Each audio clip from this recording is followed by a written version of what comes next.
Welcome to another rib-cracking episode of Fearless TV. This week we take on the controversial sport of speed sailing. There's more big face bungee action coming your way, and just to settle the nerves, some serene alpine hang gliding. All this and possibly even more on Fearless TV.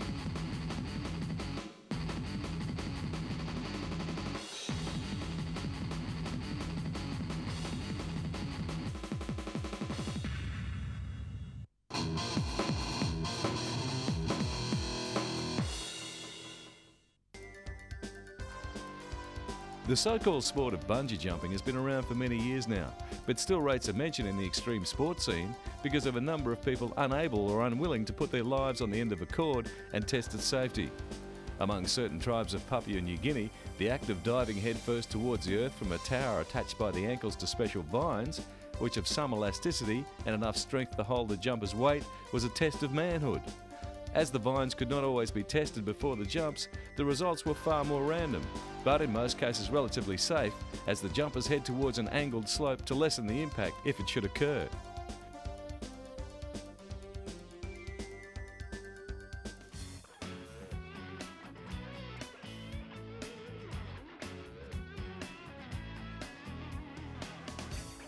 These days, Western technology has developed far safer methods of achieving the same style of freefall, along with much safer connections to the body, most of which still attach at the ankles. But the initial rush of diving headfirst into thin air is both the biggest thrill and most frightening element of the sport.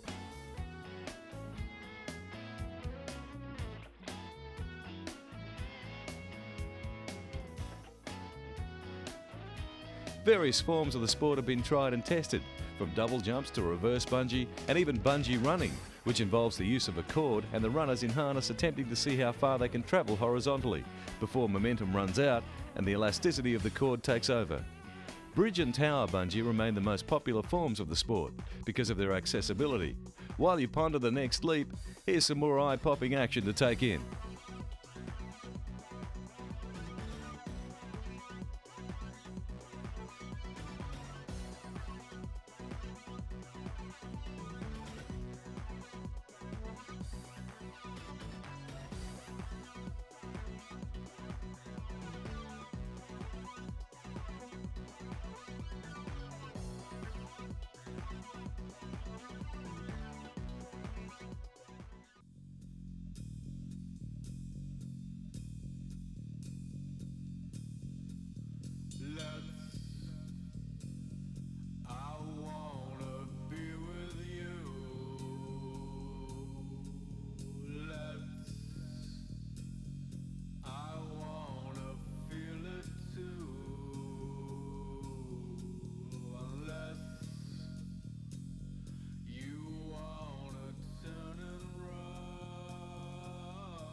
Ice caving is such a specialised sport involving many extreme disciplines and such a high level of fitness that any minor miscalculations in this environment could be disastrous. Along with climbing frozen waterfalls, ice caving rates high in the danger stakes, simply because of the unpredictable and ever-changing nature of the terrain.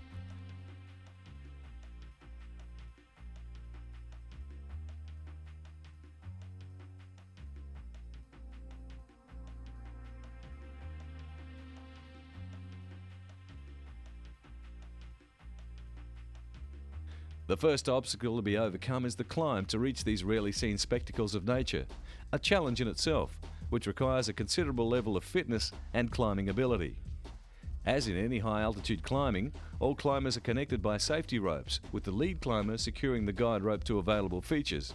Should a mishap occur, the climber involved will only fall to below the previous safety fixture, if it holds.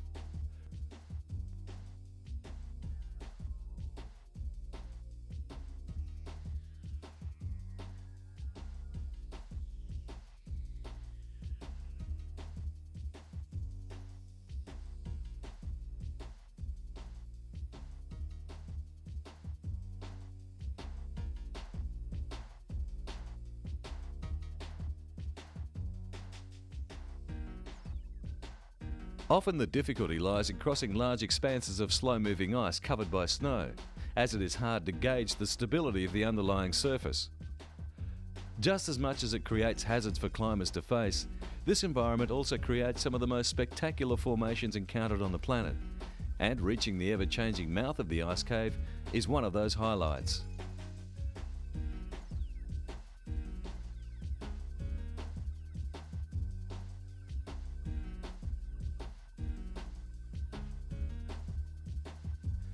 The next step on the journey involves venturing to a region that causes many deaths among climbers who have fallen into ice canyons. So every precaution must be taken to ensure safety remains paramount.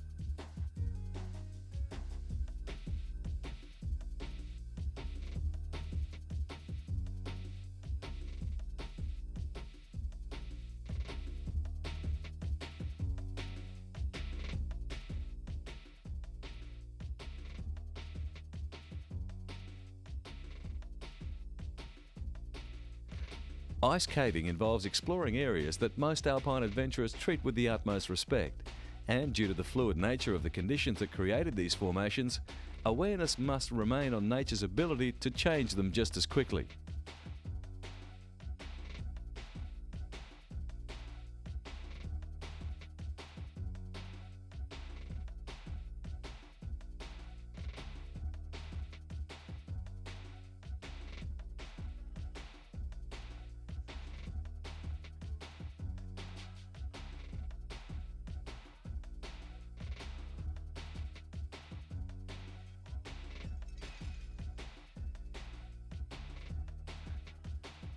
Only when you have encountered a view like this personally can you determine whether the risk was worth the effort, remembering that you also need to conserve some energy for the way down.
Back to the bungee action once again with similar panoramic views, but this time with the added fear factor of diving out of a helicopter.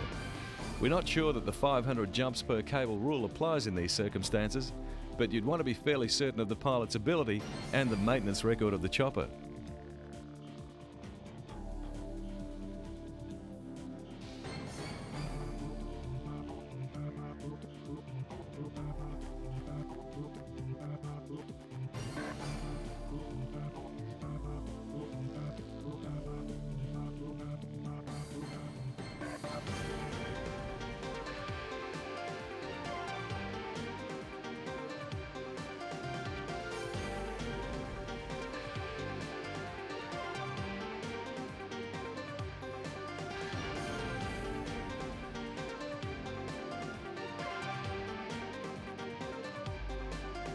One of the advantages of heli bungee is the ability to change locations, as the launching platform, being the helicopter, is able to relocate over more spectacular scenery, although some rules as to the jumping area do apply.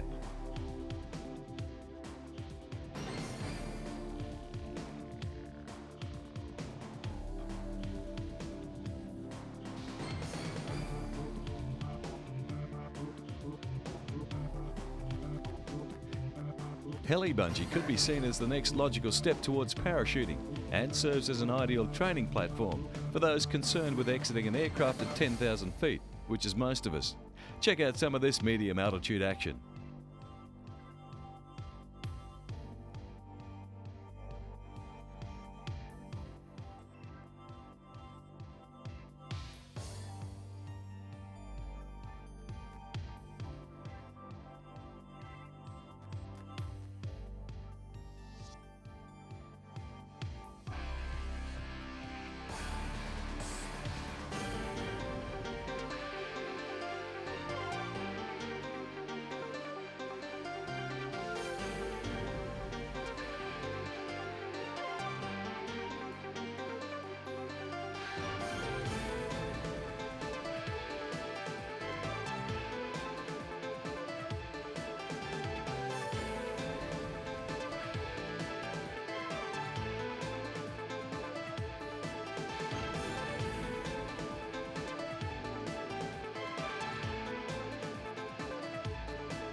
Mountain biking high speed downhill is always a good way to get the adrenaline pumping and the recording happening as well. That's why this guy deserves our play of the day.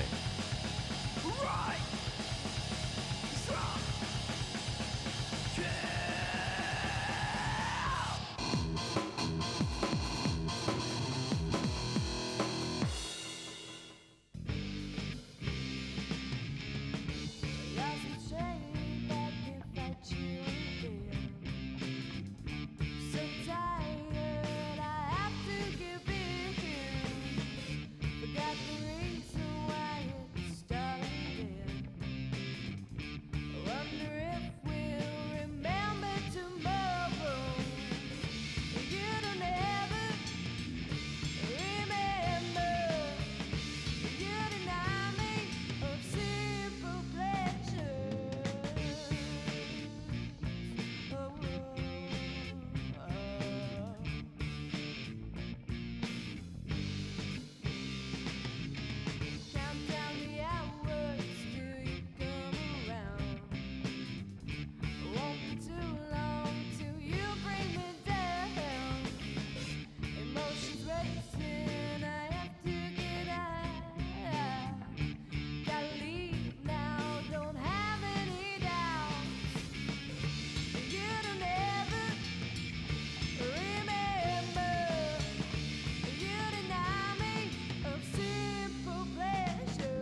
Wakeboarding has become one of the extreme sport favourites for the new millennium, with riders constantly developing new tricks, many related to skateboarding and snowboarding.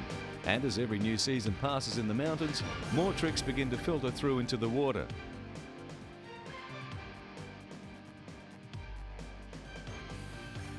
Wakeboarding tow parks have also played a big part in the advancement of the sport, as having someone to drive the boat is now no longer a necessary factor in being able to get onto the water.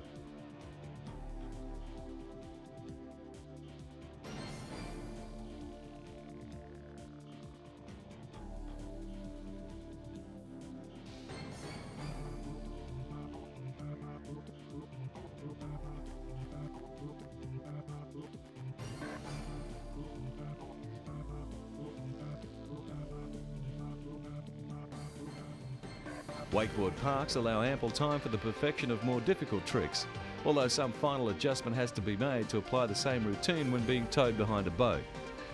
With tricks now involving mini rotations on both the X and Y axis, and some parts of the tricks laid out, that is parallel to the horizon, positioning of the handle is crucial, as this serves as the drive point and centre of rotation.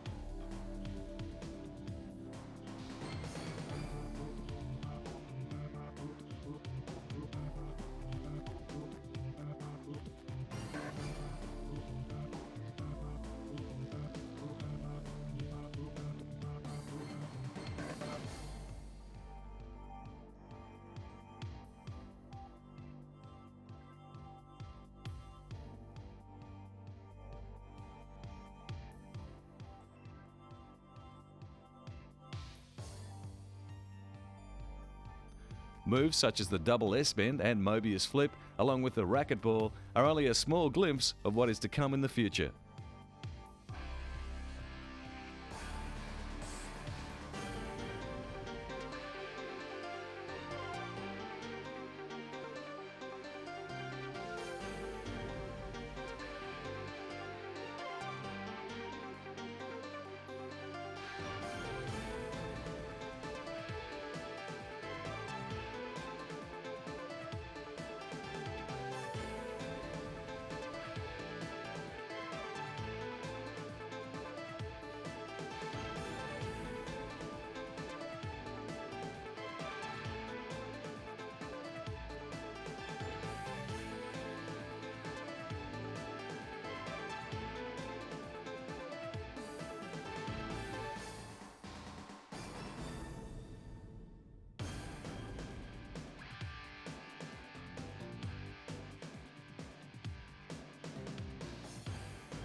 Man's need for speed has been well documented through the centuries and has driven the ambition to fulfill that need, not only in land, but in and on the water.